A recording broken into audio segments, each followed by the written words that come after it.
मंत्री राजनाथ सिंह ने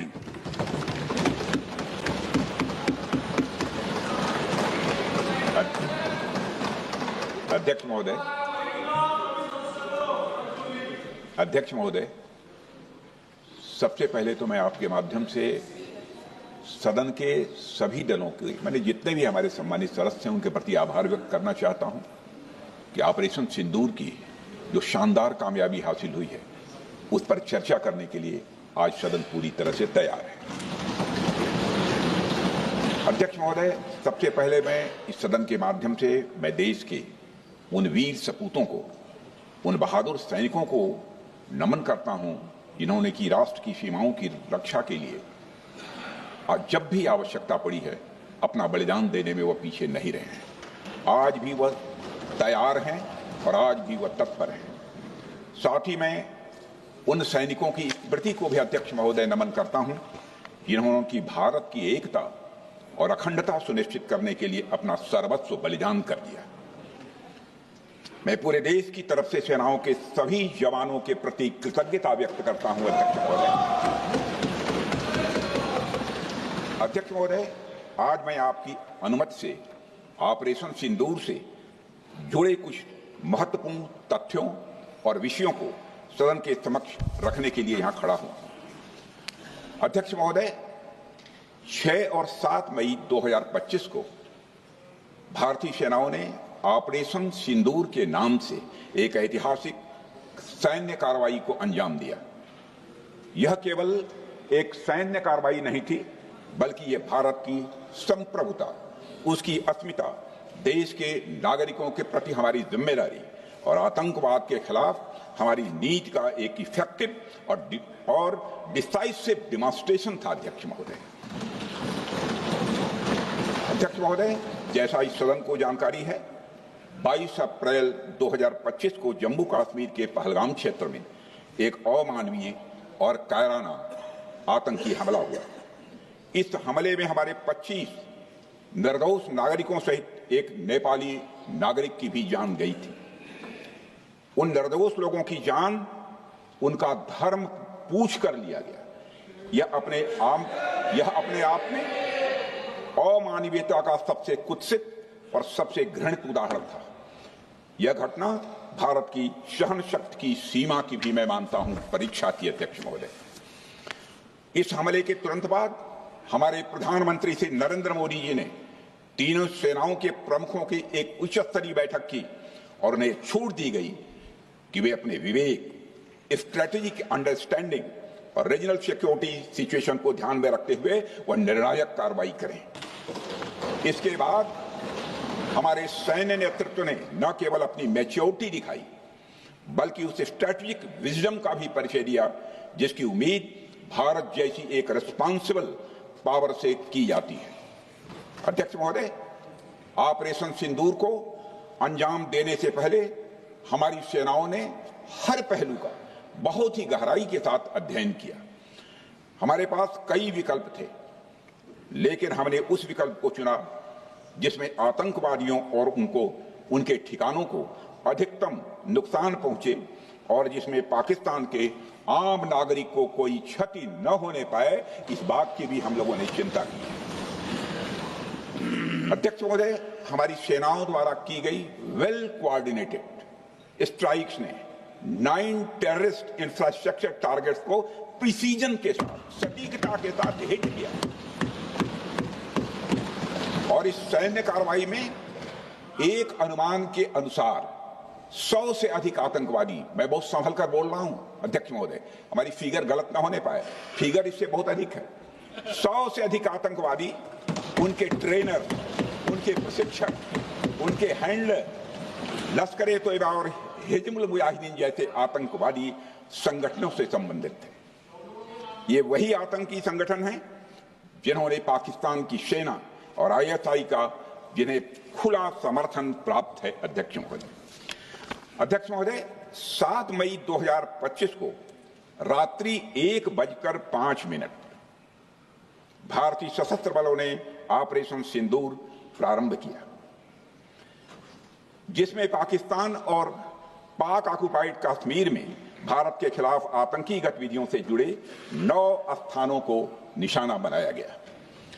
इसमें पीओके के मुजफ्फराबाद में सवाई नाला और सैयदना बिलाल कैंप, कोटली में मस्जिद अब्बास व मसबर रहील शाहिद कैंप, कोटली में गुलपुर कैंप, भिम्बर में बरनाला कैंप, कोटली में अब्बास कैंप और पाकिस्तान के पंजाब प्रांत में बहावलपुर, मुहिदके और सरजाल और मेहमुना जोया शामिल थे। इनमें से 7 आतंकी शिविरों को भारतीय सेना ने पूरी तरह से नष्ट कर दिया, जबकि भारतीय वायुसेना ने मुरीदके और बहावलपुर को नेस्त नाबूद किया, जो लश्कर-ए-तोयबा और जैशे मोहम्मद के केंद्र हैं। पूरा ऑपरेशन मात्र, अध्यक्ष महोदय, जानकर पूरे सदन को प्रसन्नता होगी कि विदिन 22 मिनट्स पूरा ऑपरेशन समाप्त हो गया और हमने आतंकवादियों को उनके घर में घुसकर मारा। सशस्त्र बलों ने हमारी माताओं और बहनों के सिंदूर का बदला लिया और प्रत्येक भारतीय इस भावना से ओत-प्रोत हो गया। अध्यक्ष महोदय, मैं चाहूंगा कि पूरा सदन एक बार हमारे सेना के बहादुर जवानों के शौर्य और पराक्रम का अभिनंदन करे। अध्यक्ष महोदय, यह सिंदूर की लाली शौर्य की कहानी है। यह सिंदूर की लाली शौर्य की कहानी है, भारत के मस्तक पर वीरता की निशानी है। अध्यक्ष महोदय, सेनाओं ने अंधेरी रात होने के बावजूद हमले की सफलता के स्पष्ट एविडेंस भी जुटाए हैं, साक्ष्य है हमारे पास। अध्यक्ष महोदय, हमले के कुछ ही घंटों के भीतर एक प्रेस रिलीज और मीडिया ब्रीफिंग के माध्यम से इन्हें जनता की जानकारी के लिए जारी कर दिया गया था। मुझे यह पुष्टि करते हुए गौरव की अनुभूति हो रही है कि सशस्त्र बल अपने सभी मिशन ऑब्जेक्टिव्स को पूरा करने में पूरी तरह से सक्षम रहे और साथ ही कामयाब रहे।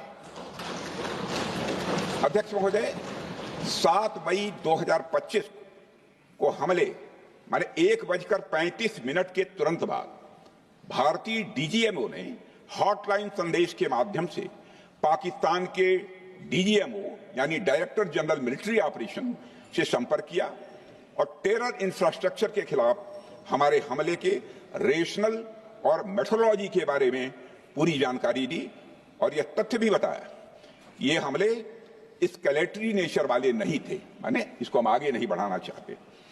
जिन मोहि मारा तिन मोहि मारे। अध्यक्ष, जिस प्रकार प्रभु हनुमान ने लंका में अपनी रणनीति बनाई थी, उसी प्रकार हमने भी उन्हीं को निशाना बनाया जिन्होंने हमें नुकसान पहुंचाया था।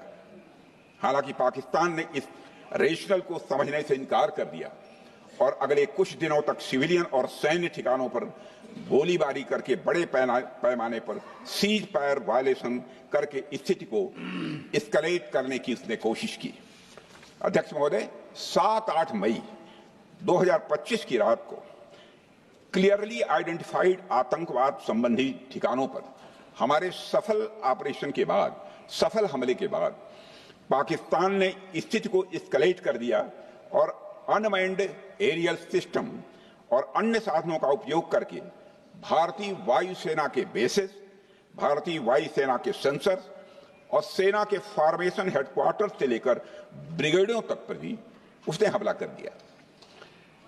हालांकि हमारी इंटीग्रेटेड एयर डिफेंस ग्रिड और काउंटर यूएस ग्रिड ने इन हमलों को सफलतापूर्वक विफल कर दिया। अध्यक्ष महोदय, यस 400 यमारसैन आकाश मिसाइल सिस्टम और एयर डिफेंस गन्स बहुत प्रभावी साबित हुई हैं। अध्यक्ष महोदय, इस एस्केलेशन पर हमारा जवाबी हमला स्विफ्ट, प्रोपोर्शनेट और नवातुला था। अध्यक्ष महोदय, जिसमें 8 मई 2025 को केवल चुनिंदा पाकिस्तानी एयर डिफेंस सिस्टम और सेंसर नेटवर्क को प्रिसीजन गाइडेड मिशन द्वारा म्यूनिशंस द्वारा जो है टारगेट किया गया। अध्यक्ष महोदय, हमारी कार्रवाई पूरी तरह से सेल्फ डिफेंस में थी, न तो वह प्रोवोकेटिव थी और न तो एक्सपेंशनिस्ट थी। पाक द्वारा ये हमले 7 मई 25 से लगातार चले और 10 मई 2025 को रात लगभग 1:30 पर पाकिस्तान ने बड़े पैमाने पर भारत के ऊपर मिसाइल, ड्रोन, रॉकेट और अन्य लॉन्ग रेंज वेपन्स का इस्तेमाल किया। इसके साथ साथ उन्होंने इलेक्ट्रॉनिक वॉरफेयर से जुड़ी टेक्नोलॉजीज का भी सहारा लिया। अध्यक्ष महोदय, उनके निशाने पर हमारे भारतीय वायुसेना के अड्डे, थल सेना के एमिनिशन डिपोज, हवाई अड्डे और मिलिट्री कैंट थे।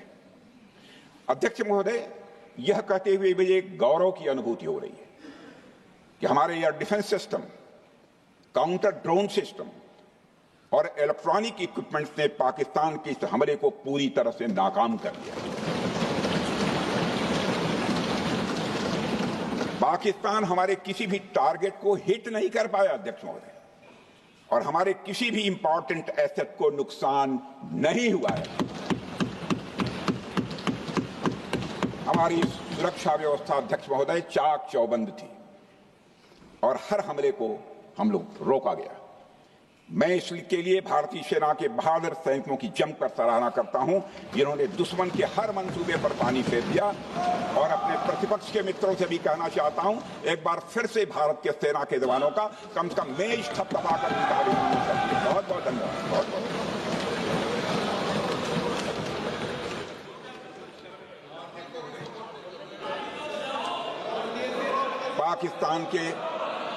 पाकिस्तान के इस हमले के जवाब में हमारी कार्रवाई साहसिक थी, ठोस थी और प्रभावी थी। भारतीय वायुसेना ने वेस्टर्न फ्रंट पर पाकिस्तान के हवाई अड्डों, command and control systems, military infrastructures और एयर डिफेंस सिस्टम को निशाना बनाया और इस मिशन को हमारी सेनाओं ने सफलतापूर्वक अंजाम देने में कामयाबी हासिल की। अध्यक्ष महोदय, हमारी सेनाओं ने चकलाला, सरगोधा, रफीकी, रहीम यार खान, जैकबाबाद, सुक्कुर और भोलारी जैसे बड़े एयरबेस पर प्रहार किया और पूरी दुनिया ने भारतीय वायुसेना के शौर्य और पराक्रम की तस्वीर देखी।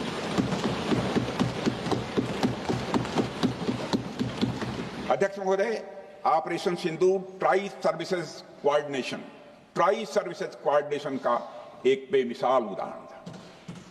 जब भारतीय वायुसेना ने आसमान से हमले किए, हमारी थल सेना ने जमीन पर मोर्चा संभाल लिया।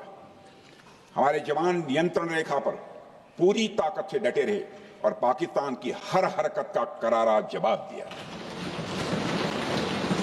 अध्यक्ष महोदय, भारतीय नौसेना ने भी, लोग पूछते हैं भारतीय नौसेना का क्या रोल था, भारतीय नौसेना ने भी उत्तरी अरब सागर में अपनी तैनाती मजबूत कर दी।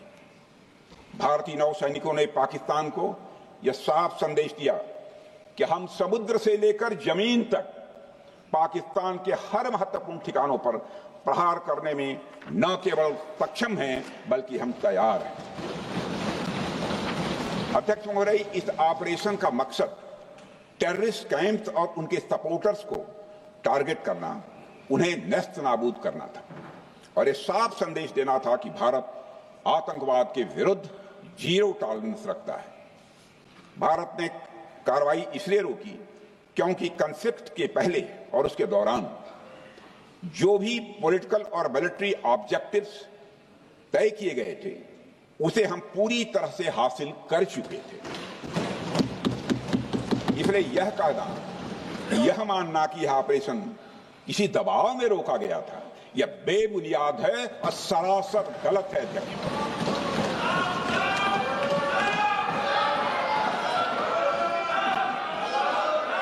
मैं सदन को फिर से आश्वस्त करना चाहता हूं, आपने राजनैतिक जीवन में अध्यक्ष महोदय, मैं आपके माध्यम से सदन को आश्वस्त करना चाहता हूं, अपने राजनीतिक जीवन में जानबूझकर कभी भी असत्य न बोलूं, इसकी भरपूर कोशिश की है मैंने, चाहे सदन हो अथवा सदन के बाहर। अध्यक्ष महोदय, मैं आपके माध्यम से सदन को यह भी अवगत कराना चाहता हूं।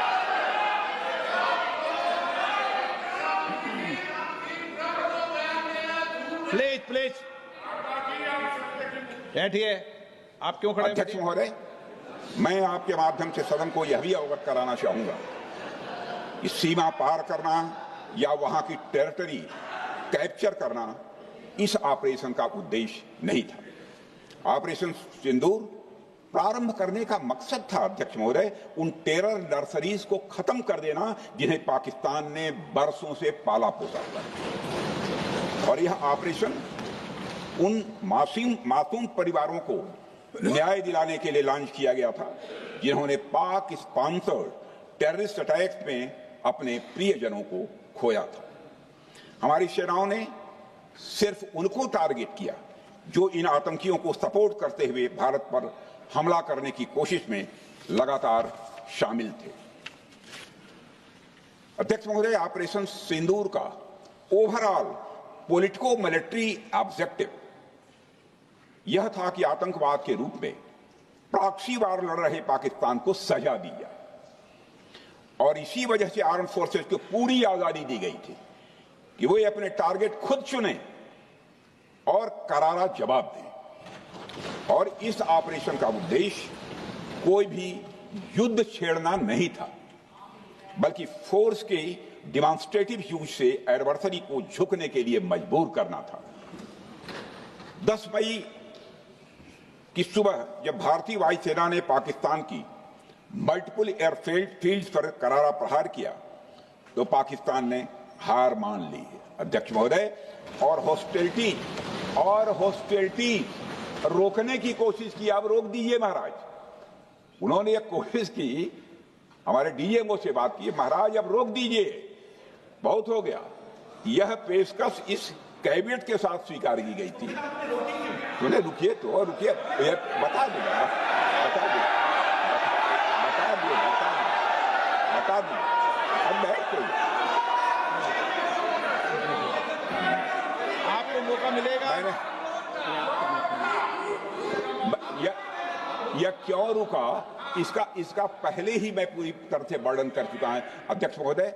मैं नेता प्रतिपक्ष को बहुत सम्मान के साथ कहना चाहता हूं कि कृपया एक बार मेरा पूरा भाषण पूछ लें। आपको प्रश्न पूछने की पूरी आजादी है, आप पूछ सकते हैं, मैं उसका उत्तर दूंगा। अध्यक्ष महोदय, 10 मई की सुबह जब भारतीय वायुसेना ने पाकिस्तान की मल्टीपल एयरफील्ड पर करारा प्रहार किया तो पाकिस्तान ने हार मान ली और हॉस्टिलिटी रोकने की उन्होंने पेशकश की। यह पेशकश इस कैबिनेट के साथ स्वीकार की गई हम लोगों के द्वारा कि यह ऑपरेशन केवल पाज किया गया है, स्थगित किया गया है। यह ऑपरेशन समाप्त नहीं हुआ है अध्यक्ष महोदय। अगर पाकिस्तान की ओर से भविष्य में कोई भी मिस एडवेंचर हुआ तो यह ऑपरेशन अध्यक्ष महोदय, मैं सदन को आश्वस्त करना चाहता हूं, दोबारा प्रारंभ हो।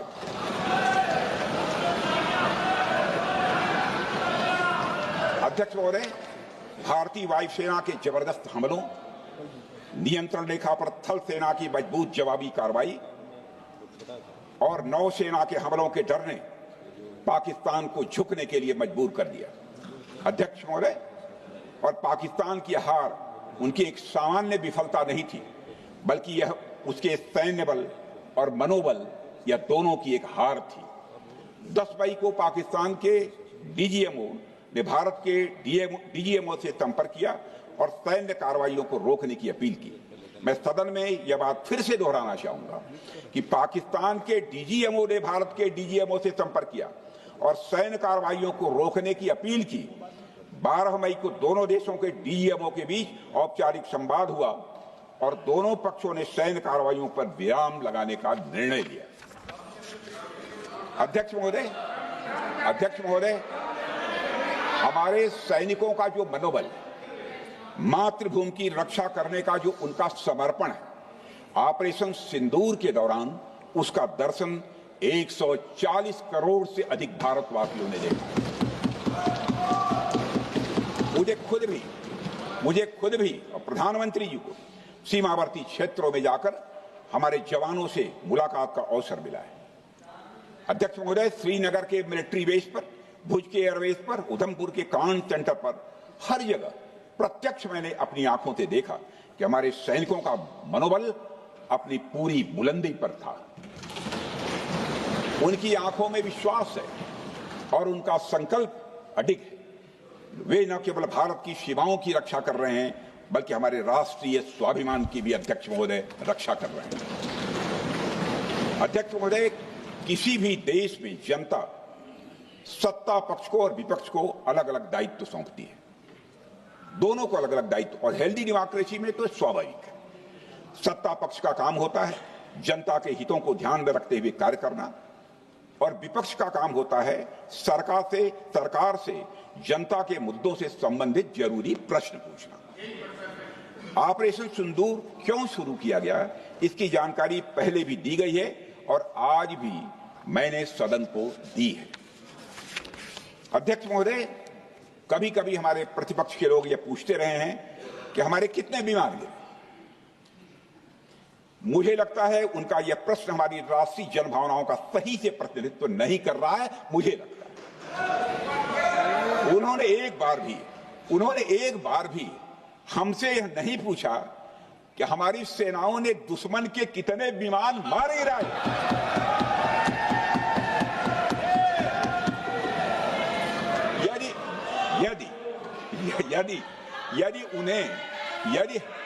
यदि उन्हें प्रश्न पूछना ही है अध्यक्ष महोदय, तो उनका प्रश्न यह होना चाहिए, क्या भारत ने आतंकवादी ठिकानों को तबाह किया? तो उसका उत्तर है हाँ।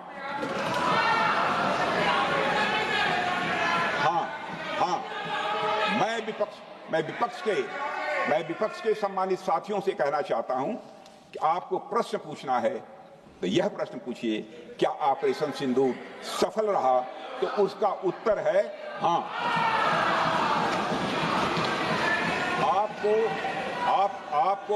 आपको प्रश्न पूछना है तो यह प्रश्न पूछिए कि जिन आतंकियों ने हमारी बहनों, हमारी बेटियों का सिंदूर मिटाया, क्या हमारी सेनाओं ने ऑपरेशन सिंदूर में उन आतंकियों के आकाओं को मिटाया? तो इसका उत्तर है हाँ। और आपको प्रश्न पूछना है तो यह पूछिए कि इस ऑपरेशन में क्या हमारे जाबाज सैनिकों को कोई क्षति हुई है? तो उसका उत्तर है नहीं। अध्यक्ष महोदय, लक्ष्य जब बड़े हो तो अपेक्षाकृत छोटे मुद्दों पर हमारा ध्यान नहीं जाना चाहिए। लक्ष्य बड़े हों तो छोटे मुद्दों पर, अपेक्षाकृत जो छोटे मुद्दे होते हैं कंपैरेटिवली, उन पर ध्यान नहीं जाना चाहिए, क्योंकि छोटे मुद्दों पर ही ध्यान देते रहने से देश की सुरक्षा और सैनिकों के सम्मान और उत्साह जैसे बड़े मुद्दों से ध्यान हट सकता है, जैसा कि विपक्ष के हमारे कुछ साथियों के साथ हो रहा है। अब चूंकि विपक्ष के मित्र ऑपरेशन सिंदूर को लेकर उचित प्रश्न नहीं पूछ पा रहे हैं, तो उन्हें मैं क्या बताऊं अध्यक्ष महोदय। मैं लगभग 4 डिकेड से अधिक समय से राजनीति में, सत्ता पक्ष हो या विपक्ष हो, अपनी पार्टी हो या दूसरी पार्टी हो, कभी भी किसी के साथ दलगत राजनीति को मैंने शत्रुतापूर्ण तरीके से जिंदगी में नहीं देखा है मैंने अध्यक्ष महोदय। इसलिए आज अगर विपक्ष प्रश्न पूछने में असफल है, मैं विपक्ष को उनके इस काम में थोड़ी सी मदद करना चाहता हूं। अध्यक्ष महोदय, मैं विपक्ष के अपने सम्मानित साथियों से कहना चाहता हूं कि यदि आज हम लोग सत्ता पक्ष में हैं, तो ऐसा नहीं है कि हम हमेशा सत्ता पक्ष में ही रहेंगे। यह आवश्यक नहीं है, किसी के लिए आवश्यक नहीं। एक लंबा समय हमने विपक्ष का काम किया है, एक लंबा समय हमने सरकारों से सवाल पूछने में लगाया है। जनता ने जब हमें विपक्ष में रहने का दायित्व सौंपा था, तो हमने विपक्ष में रहकर विपक्ष की भूमिका को बड़े ही सकारात्मक तरीके से निभाया भी। अध्यक्ष महोदय, विपक्ष में रहकर हमने कैसे प्रश्न पूछे, इसके कुछ उदाहरण मैं यहां रखना चाहता हूं। 1962 में अध्यक्ष महोदय, चीन के साथ हुए युद्ध में जब दुखद परिणाम आया, तो हमने उस समय की सरकार से यह पूछे थे, लेकिन वह प्रश्न यह था कि हमारे देश की धरती पर दूसरे देश का कब्जा कैसे हुआ। हमने यह प्रश्न पूछा था कि हमारी सेना और हमारी जनता अपमानित क्यों हुई। हमने यह प्रश्न पूछा था कि बड़ी संख्या में हमारे सैनिक हताहत कैसे हुए। हमने यह प्रश्न नहीं पूछा कि हमारे टैंक, हमारी मशीनें, हमारी बंदूकें क्यों ध्वस्त हो गई। यह प्रश्न हम लोगों ने नहीं पूछा।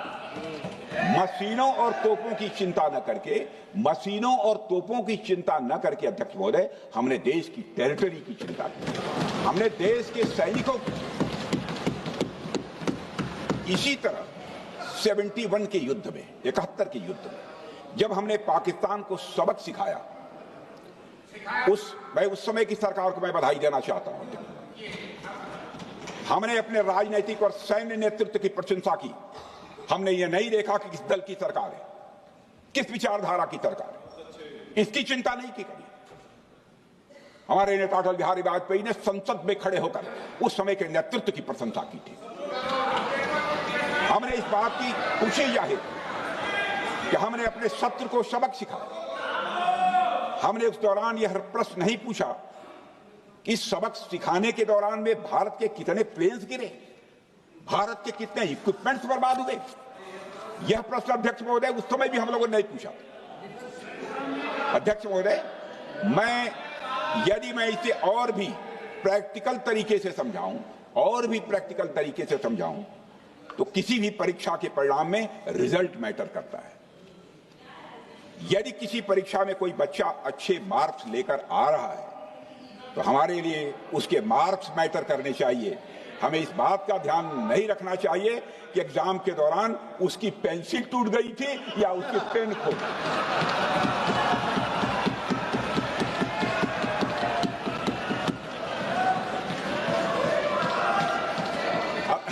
अध्यक्ष महोदय, अल्टीमेटली रिजल्ट मैटर करता है और रिजल्ट यह है, अध्यक्ष महोदय, अल्टीमेटली रिजल्ट मैटर करता है और रिजल्ट यह है अध्यक्ष महोदय कि ऑपरेशन सिंदूर के दौरान हमारी सेनाओं ने जो लक्ष्य निर्धारित किया था, उन लक्ष्यों को पूर्ण रूप से प्राप्त करने में हमने कामयाबी हासिल की। अध्यक्ष महोदय, भारत हमेशा से पाकिस्तान सहित अपने पड़ोसी देशों से मित्रता और सहयोगपूर्ण संबंध का सदैव इच्छुक रहा है। इसके लिए भारत की सभी सरकारों ने ईमानदारी से प्रयास भी किए हैं। वह चाहे आदरणीय लाल बहादुर शास्त्री जी हों या अटल बिहारी वाजपेयी जी हों या हमारे स्वर्गीय मनमोहन सिंह जी हों या प्रधानमंत्री श्री नरेंद्र मोदी जी, सभी ने हमेशा चाहा है कि इस इलाके में शांति और समृद्धि बनी रहे। सभी ने यह चाहा। अध्यक्ष महोदय, यह बात हमारी सिविलाइजेशनल वैल्यूज के साथ मेल खाती है, इसलिए ऐसा हुआ। अध्यक्ष महोदय,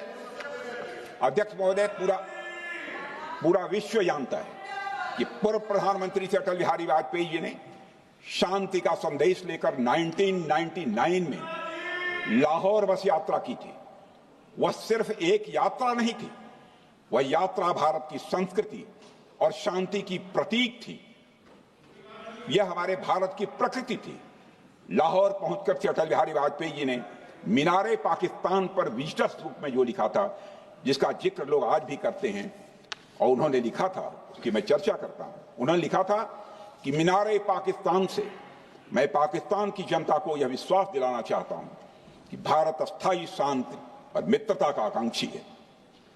मैंने पहले भी कहा है और फिर भी कहता हूं, एक स्थिर और समृद्ध पाकिस्तान भारत के हित में है, इसमें कोई संदेह नहीं होना चाहिए। अध्यक्ष महोदय, यह हमारी सोच थी,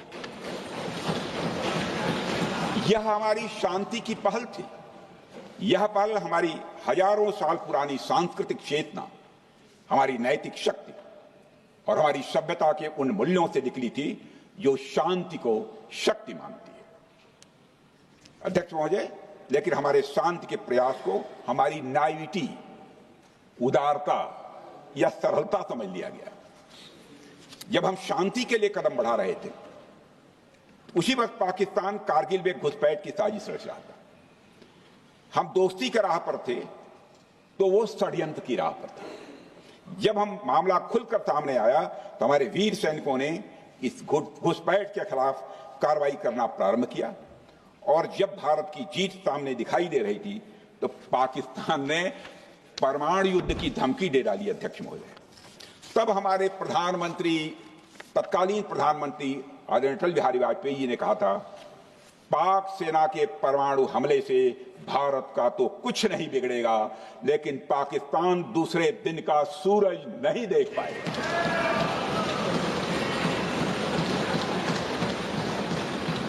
यानी अटल जी जो शांति का पैगाम लेकर गए, वही अटल जी शक्ति का भी परिचय देने में तनिक भी नहीं हिचके। यही है भारत। अध्यक्ष महोदय, यह सामर्थ्य का उद्घोष था। यह एक स्पष्ट संदेश था कि भारत शांति चाहता है, लेकिन अगर कोई हमारी संप्रभुता को चुनौती देगा तो उसका जवाब भी उतनी ही दृढ़ता से दिया जाएगा। अध्यक्ष महोदय, 2015 में जब हमारे प्रधानमंत्री मोदी जी ने लाहौर जाकर नवाज शरीफ से मुलाकात की, तो भारत ने फिर से दोस्ती का हाथ बढ़ाया। भारत ने फिर से दोस्ती का हाथ बढ़ाया। अध्यक्ष महोदय, हम वाकई में शांति की राह पर चलना चाहते थे, क्योंकि हमारी मूल प्रकृति बुद्ध की है, युद्ध की नहीं है। हमारी सरकार ने भी पाकिस्तान के साथ शांति स्थापित करने के अनेक प्रयत्न किए हैं, लेकिन बाद में हमने 2016 में सर्जिकल स्ट्राइक से, 2019 में बालाकोट में एयर स्ट्राइक से और 2025 के ऑपरेशन सिंदूर से हमने शांति स्थापित करने का दूसरा रास्ता अपनाया है। अध्यक्ष महोदय, अब हमारे प्रधानमंत्री श्री नरेंद्र मोदी जी और हमारी सरकार का स्टैंड बिल्कुल क्लियर है कि टेररिज्म और टॉक्स ये दोनों साथ नहीं चल सकते,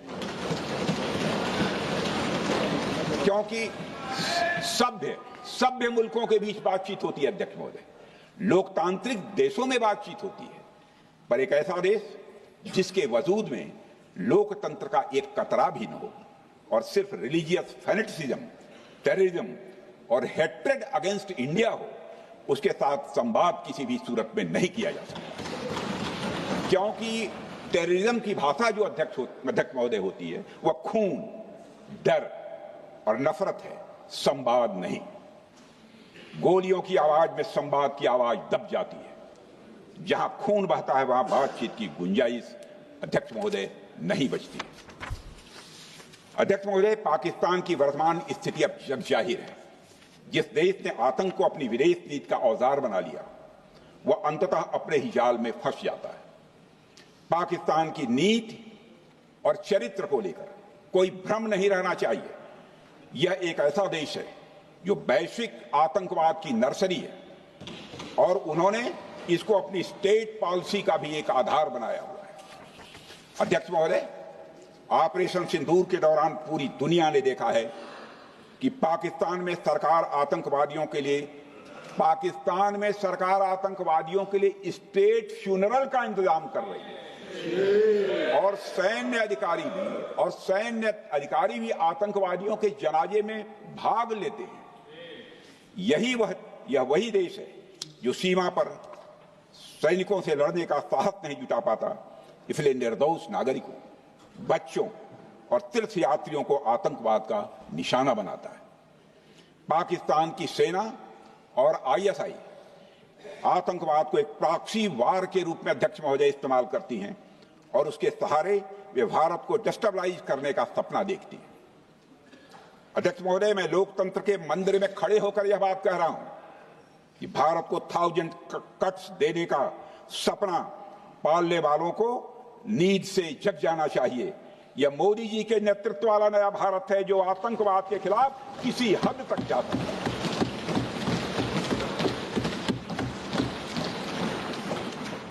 अध्यक्ष महोदय, आप भारत का इतिहास जानते हैं।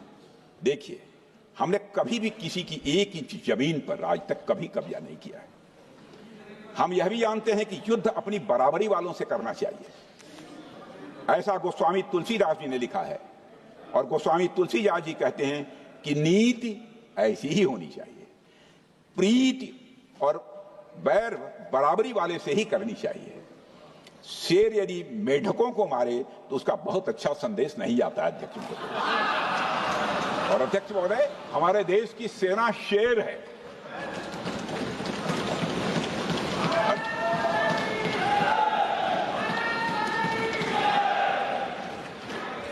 अध्यक्ष महोदय, पाकिस्तान जैसा देश जो साइज, सामर्थ्य, शक्ति और समृद्धि में हमारे आसपास भी नहीं है, उस मुल्क से कैसा मुकाबला? जो मुल्क अपने अस्तित्व के लिए दूसरों पर आश्रित हो, उसके मुकाबले का मतलब है अपना स्तर कम करना। हमारी नीति है आतंकवाद के खिलाफ प्रभावी कार्रवाई करना। हमारा पाकिस्तान विरोध उनकी आतंकवाद की नीति के कारण है, इसलिए पाकिस्तान का हमारा विरोध है। अध्यक्ष महोदय, हम अगर शांति की आशा के लिए हाथ बढ़ाना जानते हैं तो अशांति फैलाने वाले हाथों को उखाड़ना भी जानते हैं। अध्यक्ष महोदय, अगर शांति के प्रयास करना हम जानते हैं तो दुष्टों को जो भाषा समझ में आए उसी भाषा में समझाना भी जानते हैं। सठे साक्ष्यम समाचरे, अर्थात दुष्ट के साथ दुष्टता का ही व्यवहार करना पड़ता है कभी कभी। अध्यक्ष महोदय, हमने भगवान कृष्ण से सीखा है कि शिशुपाल की 100 गलतियां माफ की जा सकती हैं, पर अंत में धर्म की रक्षा के लिए सुदर्शन चक्र उठाना ही पड़ता है। हमने पार्लियामेंट का अटैक सहा है अध्यक्ष महोदय, 2001 का मुंबई अटैक सहा है, झेला है, लेकिन अब हमने कह दिया है इनफ इज इनफ। अब हमने सुदर्शन चक्र उठा लिया है अध्यक्ष महोदय। अध्यक्ष महोदय, हमारी प्रवृत्ति भगवान राम और भगवान कृष्ण से प्रेरित है, जो हमें शौर्य भी सिखाती है और धैर्य भी सिखाती है। इस सीख का अध्यक्ष महोदय, इस सीख का हम प्रधानमंत्री नरेंद्र मोदी जी के नेतृत्व में हमारी विदेश और अपनी रक्षा नीति में सीधा प्रयोग कर रहे हैं। आज भारत पहले दोस्ती का हाथ बढ़ाता है, लेकिन अगर कोई देश धोखा दे तो उसकी कलाई भी मरोड़ना जानता है। अध्यक्ष महोदय, हमारी नीति स्पष्ट है कि हमने एक समय लाहौर बस यात्रा की भाषा में बात की थी, तो पाकिस्तान ने हमारी उस भाषा को नहीं समझा, तो अब हम उन्हें बालाकोट स्ट्राइक की भाषा में जवाब देंगे। अध्यक्ष महोदय, भारत के लिए शांति हमारी प्रायोरिटी है, हमारी प्राथमिकता है और हमारी शक्ति उसका आधार है। भारत के लिए शांति प्राथमिकता है और हमारी शक्ति उसका आधार है। यह शक्ति हमारे सामर्थ्य से पैदा हुई है अध्यक्ष महोदय, और यह सामर्थ्य पिछले 11 साल में कई गुना बढ़ गया है। मैं ये नहीं कहता हूं पहले नहीं था, पहले था, लेकिन अब कई गुना बढ़ गया। आज भारत विश्व की चौथी सबसे बड़ी अर्थव्यवस्था है और अभी आई मॉर्गन स्टैनली के रिपोर्ट के मुताबिक 2028 तक विश्व की तीसरी सबसे बड़ी अर्थव्यवस्था बनने की ओर भारत चल रहा है। अध्यक्ष महोदय, आर्थिक उन्नति के साथ साथ भारत के रक्षा क्षेत्र में 2014 से उल्लेखनीय परिवर्तन, रिमार्केबल चेंज आया है। आज का भारत डिफेंस सेक्टर में आत्मनिर्भरता, सेल्फ रिलायंस और स्वदेशी उत्पादन की दिशा में तेजी से आगे बढ़ रहा है।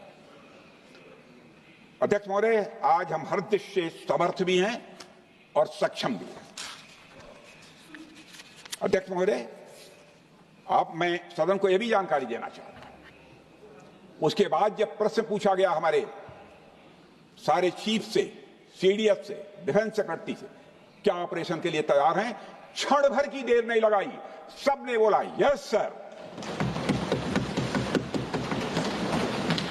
अध्यक्ष महोदय, ऑपरेशन सिंदूर हमारे सामर्थ्य का ही प्रतीक था, जिसमें हमने दिखा दिया कि अगर कोई हमारे नागरिकों को मारेगा तो भारत चुप नहीं बैठेगा। भारत की आत्मरक्षा के लिए हमारा राजनीतिक तंत्र और नेतृत्व बिना किसी दबाव के काम करेगा। हमारी मिसाइल फिजिकल सीमाएं लांघेंगी अध्यक्ष महोदय, और हमारे वीर सैनिक दुश्मन की कमर तोड़ेंगे। अध्यक्ष महोदय, हम आतंकवाद को उसके हर रूप और स्वरूप में पूरी तरह समाप्त करने के लिए पूरी तरह से प्रतिबद्ध हैं, और इस संदर्भ में हमें एक महत्वपूर्ण बात समझनी होगी। Pakistan sponsored terrorism is not random madness, there is a method in this madness. यह एक सुनियोजित रणनीति है, यह एक फंडामेंटल रेज है। अध्यक्ष महोदय, प्रसिद्ध लेखक वीएस नायपाल ने सही कहा था, पाकिस्तान में होना एक ऐसी अल्टरनेट और कंट्रास्टिंग रियलिटी है, where war is peace, freedom is slavery, ignorance is strength, यानी यहां युद्ध ही शांति है, गुलामी ही स्वतंत्रता है और जिहालत यानी अज्ञानता ही ताकत है। अध्यक्ष महोदय, इसलिए पाकिस्तान द्वारा प्रायोजित आतंकवाद कोई पागलपन नहीं है। पाकिस्तान द्वारा प्रायोजित आतंकवाद कोई पागलपन नहीं है, यह एक सोची समझी साजिश का हिस्सा है। यह एक ऐसी प्रक्रिया है जो आतंक को एक पॉलिटिकल टूल की तरह इस्तेमाल करती है।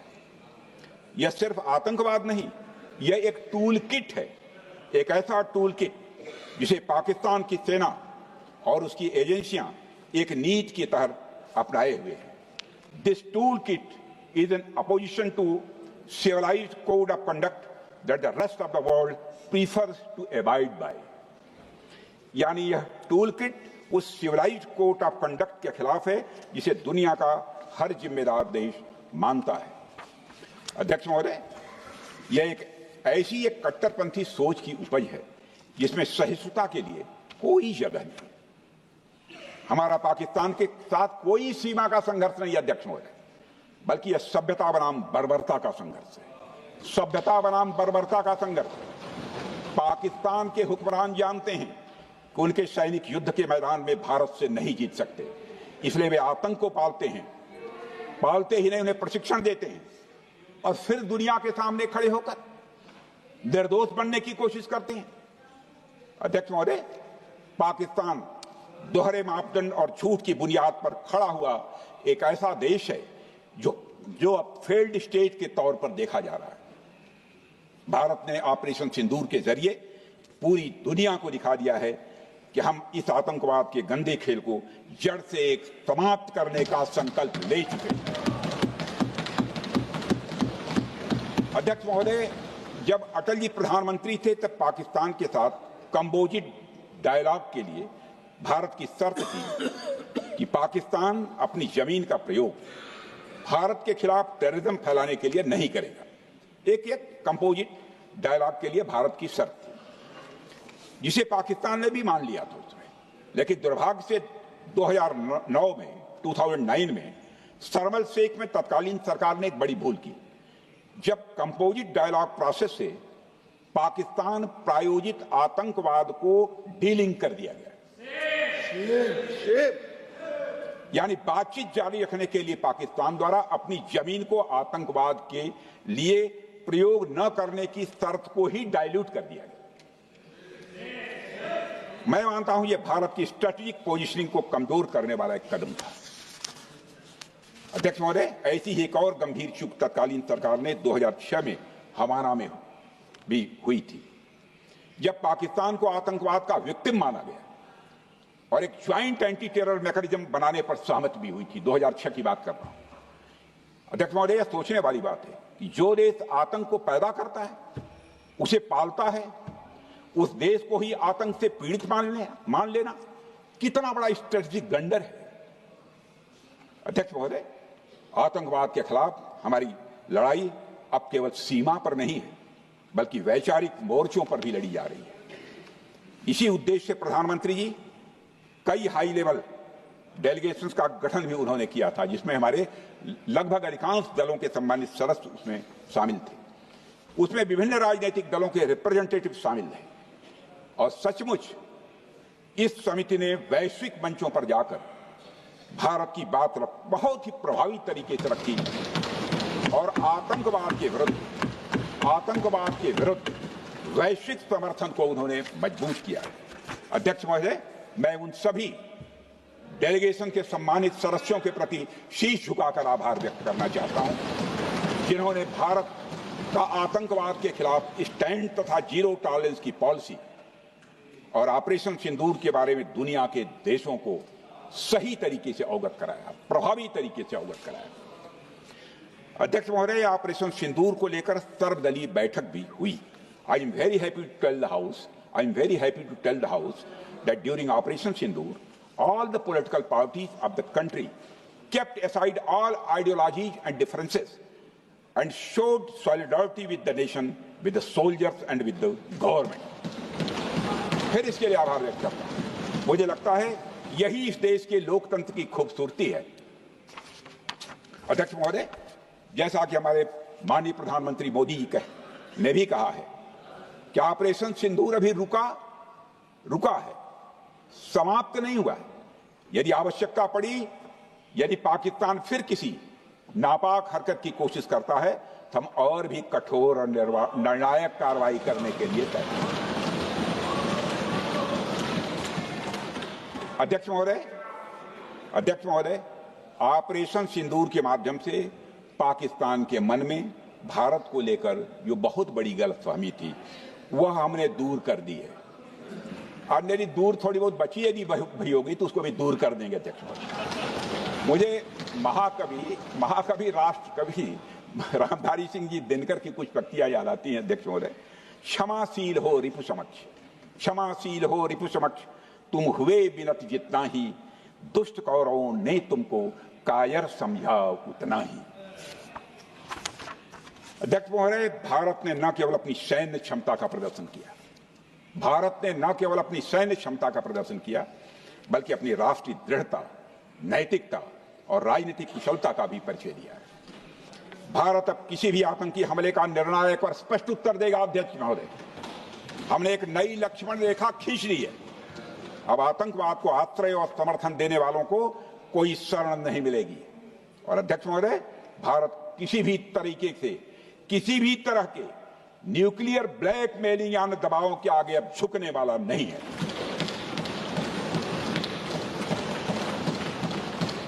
अध्यक्ष महोदय, ऑपरेशन सिंदूर के माध्यम से जो हमने किया और उससे पहले सर्जिकल स्ट्राइक और एयर स्ट्राइक के जरिए जो संदेश दिया गया वह बहुत पहले ही हो जाना चाहिए, लेकिन जो होता है समय पर ही होता है।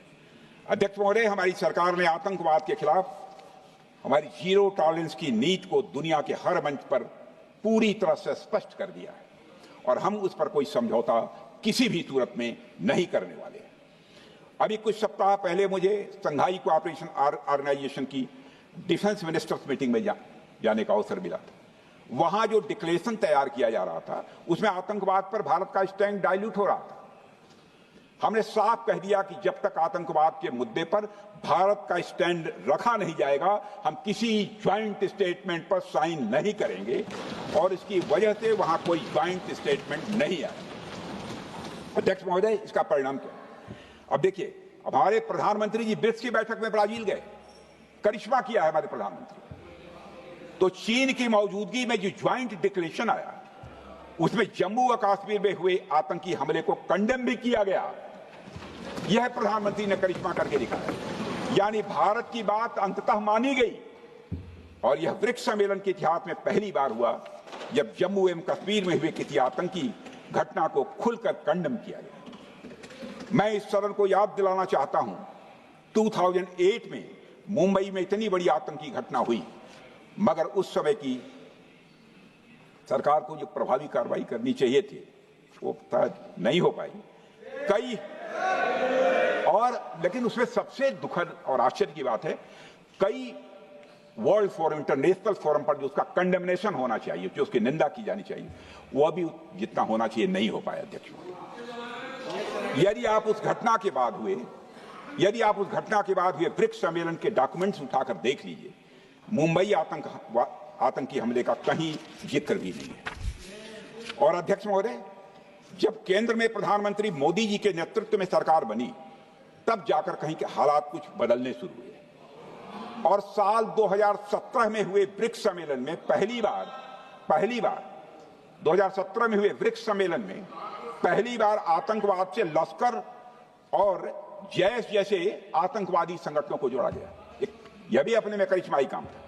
यह परिस्थिति इसलिए बनी क्योंकि इसके ठीक एक साल पहले उरी की घटना के भारत की सेनाओं ने सीमा पर जाकर सर्जिकल स्ट्राइक की थी।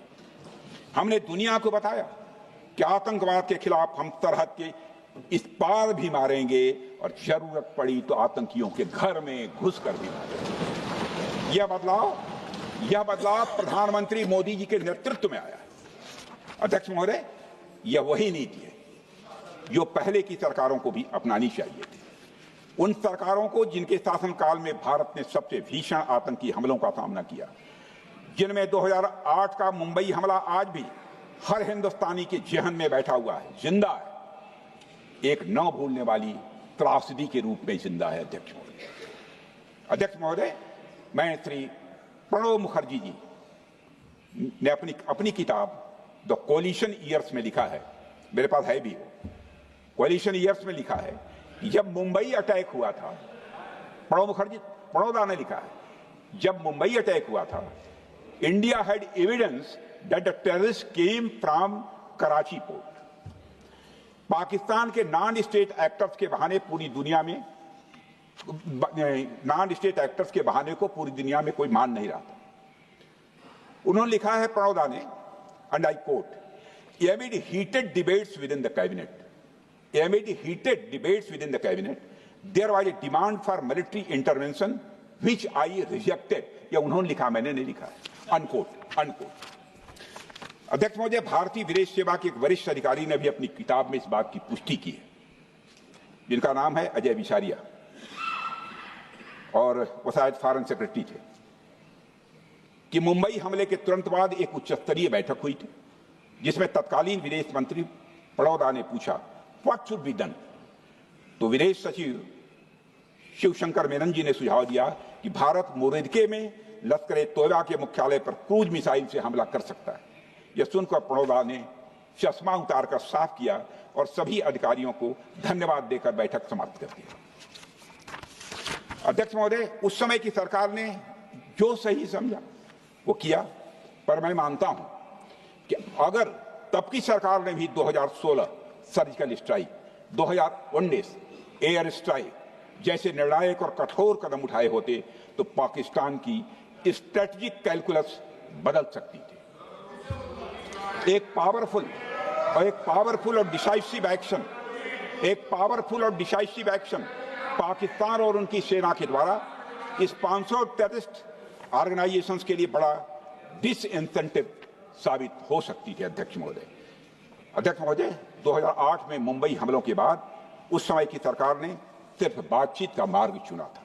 मैं स्पष्ट करना चाहता हूं, यह कोई आलोचना नहीं है अध्यक्ष महोदय, न उस सरकार की, न उस समय के प्रधानमंत्री की, और न ही उन नेताओं की।